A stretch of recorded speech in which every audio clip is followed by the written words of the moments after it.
예, 여러분 안녕하세요. 광주 우리를병원 김상도 원장입니다.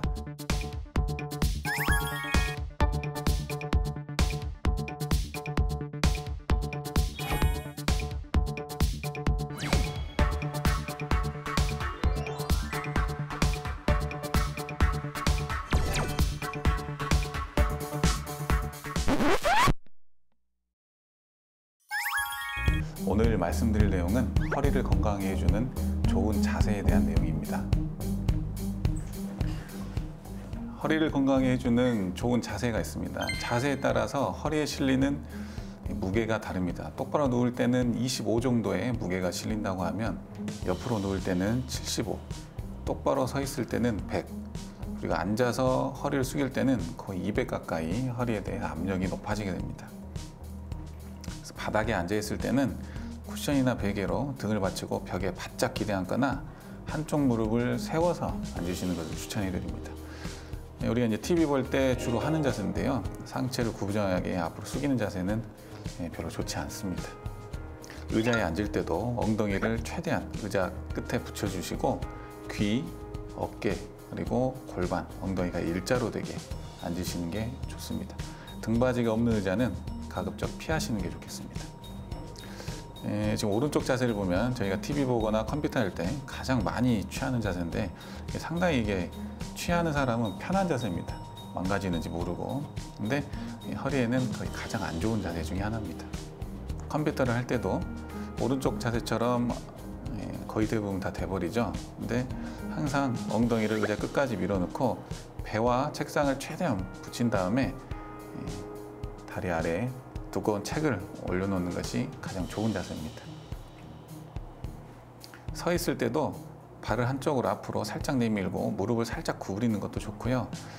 그렇게 오래 서서 설거지를 하거나 하기 힘들다면은 받침대에다가 양쪽 발을 번갈아 가면서 올려놓고 내려놓고 하는 것이 좋겠습니다. 서 있을 때는 말씀드린 대로 귀, 어깨, 허리, 그리고 무릎, 그리고 발이 일자가 되는 것이 좋습니다. 누워있을 때는 무릎 뒤에 베개를 놓거나 다리를 의자 위로 올려놓는 자세가 좋고요. 옆으로 있을 때는 허벅지 사이 베개를 끼워서 골반 높이가 틀어지지 않도록 맞추는 것이 좋습니다. 과도하게 엎드려 있으면 허리가 과신전이 돼서 허리 건강에는 좋지 않습니다. 바닥에는 물건을 들어올릴 때는 허리만 굽혀서 들어올릴 경우에 아까 지금 말씀드린 대로 거의 누워있는 경우보다 8배 이상의 압력이 허리에 가해지게 됩니다. 반드시 무릎을 굽혀서 앞으로 주저앉으면서 팔을 뻗어서 물건을 들어 올리도록 하는 것이 좋고요. 물건을 너무 가슴에 바짝 대거나 팔을 펴서 가슴에서 너무 멀어지는 것도 좋지 않습니다. 운전할 때는 반드시 엉덩이와 등을 운전대에 반드시 대고 운전을 하시는 것이 좋고, 샤워할 때도 허리를 꼿꼿이 펴고 샤워하시는 것이 도움이 되겠습니다.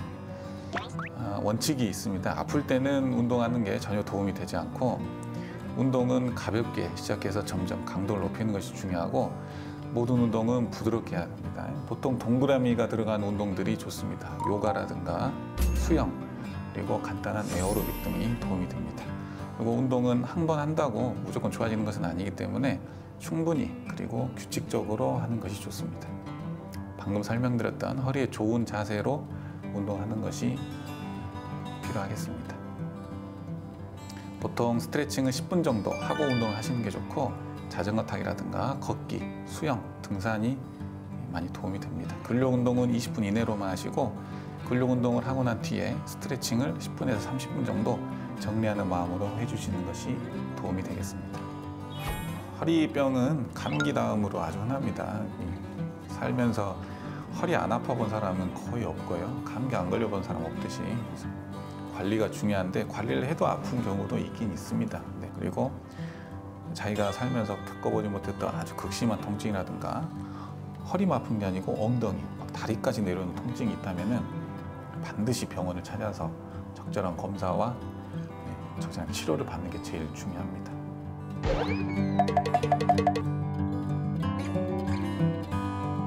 엎드린 자세를 장시간 했을 때, 장시간 하게 되면 우리가 굴고 허리를 구부리는 거나 허리를 피는 거 신전인데, 장시간 동안 허리를 피게 되면 과신전이 너무나 오랫동안 유지가 돼서 허리 인대에 좋지 않습니다.